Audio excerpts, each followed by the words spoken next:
Greetings. I have a new fragment. No story tonight. Let's get with it. The headline reads unreal.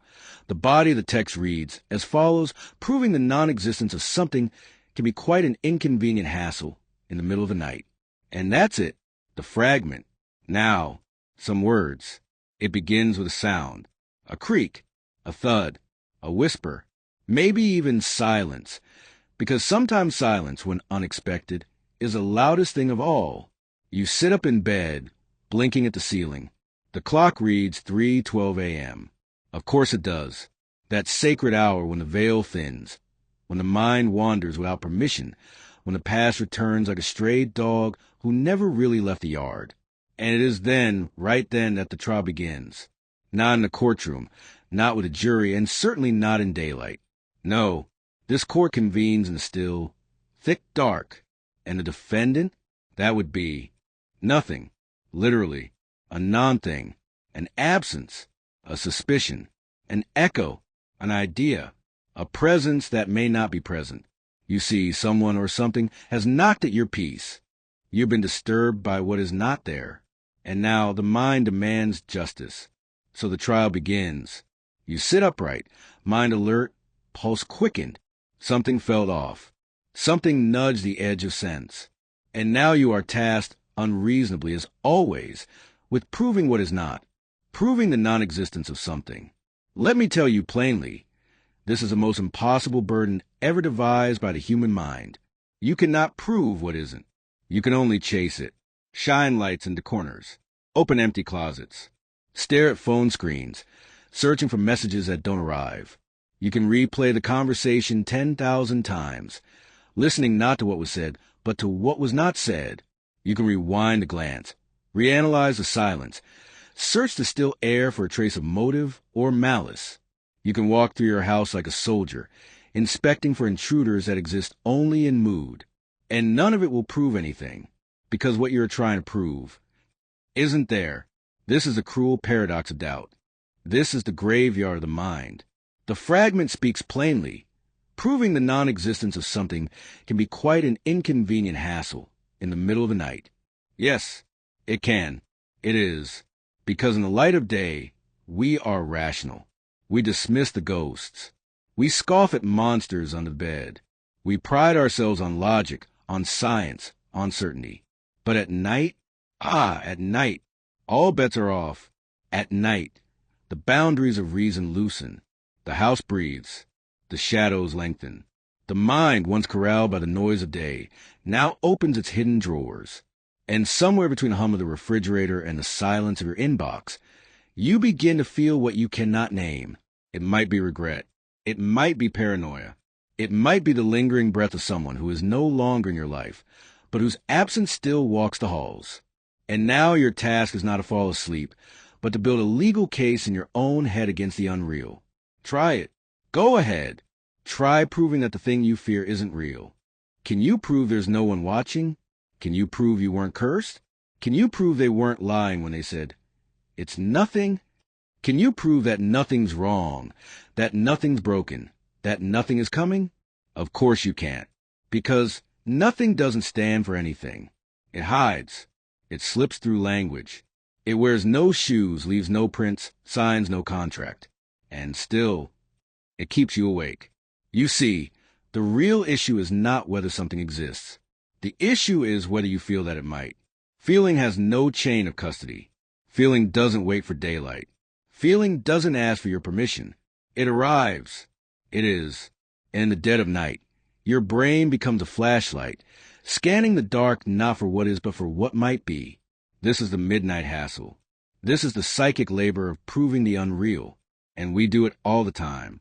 We do it when a loved one doesn't answer.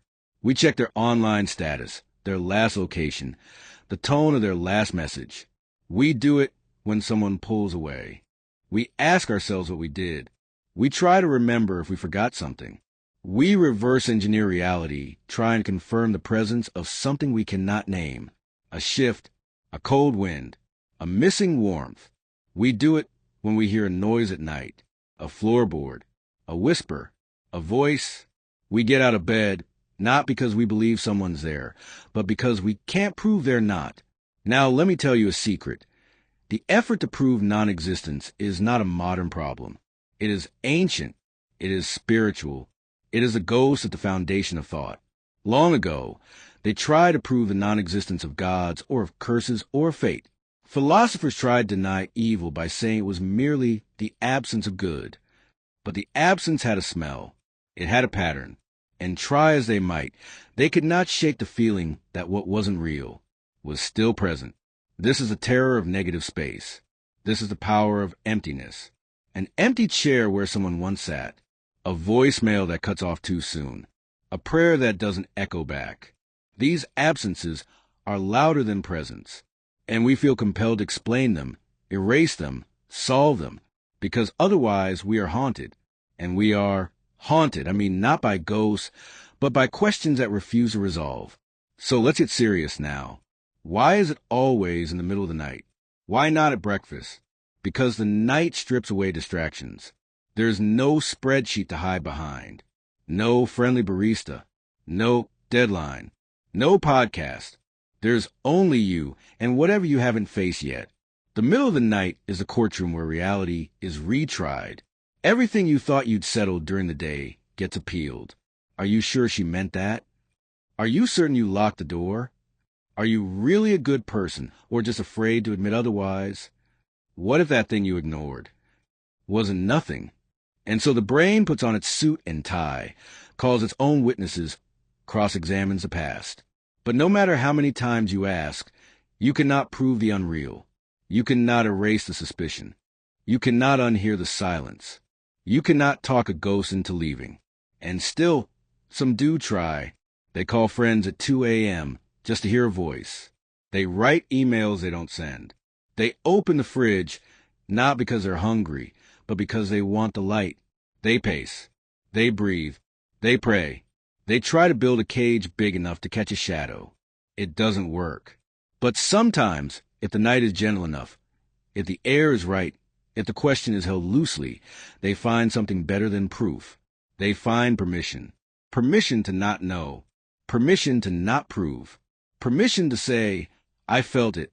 I don't know what it was, but it was real to me. And that might be the closest thing to peace we ever get. Now, allow me to pivot. There is another layer here, one we must address.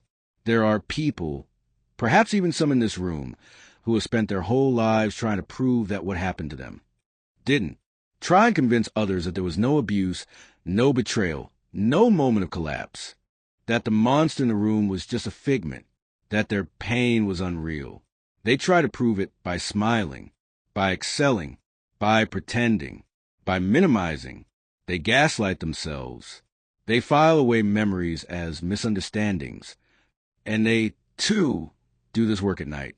They lie awake, holding both truths, that something happened, and that no one else will believe it if they can't prove it.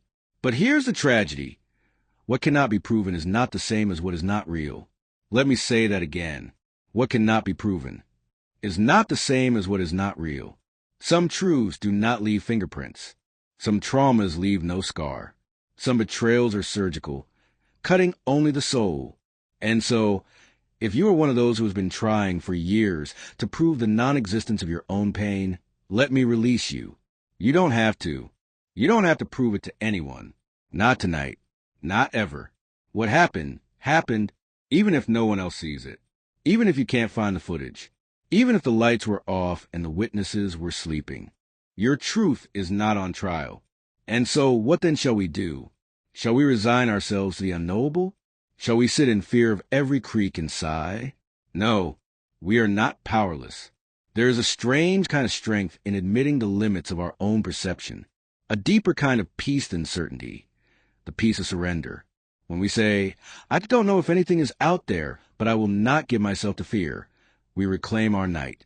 When we say, I don't need to prove the unreal, I only need to walk in what is real to me, we stop playing prosecutor and start becoming a witness.